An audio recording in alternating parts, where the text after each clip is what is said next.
Alex, I walked into the shop this morning and realized I've reached a new stage of adulthood. I spent 10 minutes looking for my good safety glasses, only to find them on top of my head, after I'd already put on a backup pair. So you were wearing two pairs of safety goggles? That's not a stage of adulthood, Tiger. That's just a cry for help. Hey, double the protection. Plus, it really helps with that confused professor aesthetic I'm going for.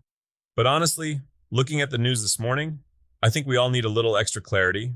It's February 9th, 2026, and the industry is moving faster than a router bit in soft pine. It really is. I'm looking at these trends from the TigerDen blog today. Metal fab, plumbing scholarships, and the new CNC side hustle. And it feels like the barrier to entry for actually making a living with your hands is changing. It's getting techie. It is. Let's talk about that metal fab shift first. Fulcrum just launched this thing called Control last week. It's manufacturing software for the little guys, the sheet metal shops, and CNC boutiques. Wait, hold on. Do we really need more software? I thought the whole point of being a maker was getting away from a screen. Man, I wish. But here's the thing, nobody tells you. In 2026, the shop that spends all day figuring it out is the shop that goes broke. What they don't put in the manual is that 40% of your time in a metal shop is usually wasted just moving material or waiting for a drawing. This AI-driven stuff is basically just a digital shop foreman that doesn't drink all your coffee and complain about his back. So it's not taking the craft away. It's just making sure you're actually crafting instead of doing math on a napkin. Exactly. Let's just say I paid tuition on that lesson back in the day. I once spent 3 days hand-filing a bracket for a custom gate, only to realize I'd read the blueprint upside down. If I'd had a digital twin of the project, the software would have flagged it. Instead, I had a very expensive piece of scrap metal and a very bruised ego. Speaking of learning the hard way, I'm seeing some huge news here for the trades. The PHCC Educational Foundation is dropping $18,000 in scholarships. That's 75 different awards. That is massive. If you're an apprentice or thinking about it, that is literally free money on the table. And look at that 9-week intensive program they mentioned. 9 weeks to get credentials that lead straight to a union. Okay, but what about when people say those boot camps don't give you the real-world experience? 9 weeks versus a 4-year apprenticeship seems like a huge jump. It is, and nobody warns you about this, but those 9 weeks will feel like a year's worth of work. It's high intensity. But here's what the old-timers know but don't share. The basics don't change. If you can sweat a pipe and understand pressure gradients under pressure, you're 80% there. The rest you learn when the homeowner is hovering over your shoulder at 2 a.m.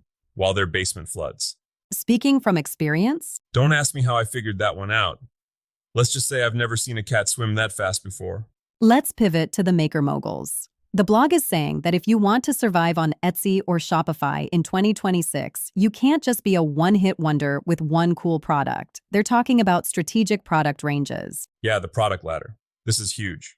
What the YouTube tutorials leave out is that shipping is going to eat your soul if you only sell $15 items. So you're saying I shouldn't just sell the candle. I should sell the wick trimmer and the matches too? Precisely. It's about average order value. If someone is already paying for shipping and has their credit card out, give them the system. If you're a woodworker, don't just sell a desk organizer. Sell the matching phone stand and the cable management clips. It's what I wish someone had told me 10 years ago when I was selling individual coasters for $5. I was basically a charity for the post office. Tiger's Coaster Charity. I like it. But really, the blog says personalized home office gear and modular storage are the big winners this year. It makes sense. Everyone is still optimizing their home office. And if you've got a CNC, that's your bread and butter. Which brings us to the CNC side hustle.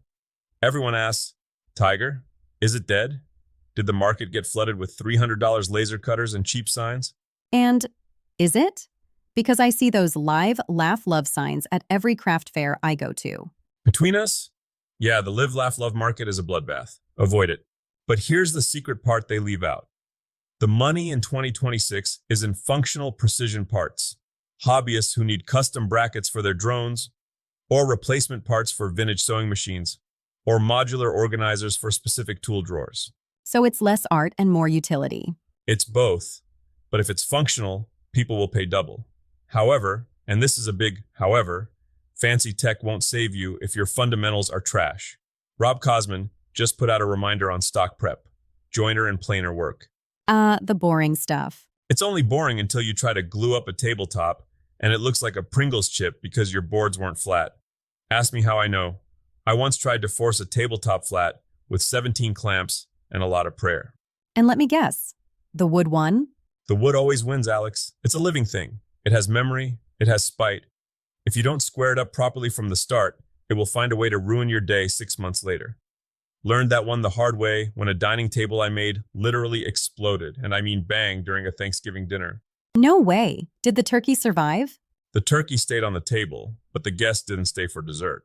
Okay, so if I'm starting today, Feb 9, 2026, what's the Get to Work project? Build a custom valet tray. Low material cost, you can use scraps of walnut or cherry. It's a great way to practice your CNC precision or your hand tool joinery. It's high perceived value. People love a place to put their EDC, their everyday carry. Even if their everyday carry is just 2 pairs of safety glasses and a confused expression. Especially then. So, what's the big takeaway for today, Tiger? For the person sitting in their garage right now, wondering if they should actually try to sell that first piece or apply for that trade scholarship. The takeaway is that the TigerDen isn't about the tools you own. It's about the speed at which you learn from your mistakes. Whether you're using AI software to run a metal shop or you're just learning how to use a hand plane, don't be afraid to pull tuition on a lesson. The only failed project is the one you didn't start because you were worried about it being perfect. Well said. Even if it results in an exploding Thanksgiving table. Hey, it was a memorable dinner. That's it for the Daily Digest. Go build something great today. And for heaven's sake, check your head for your safety glasses before you buy a new pair. See you tomorrow.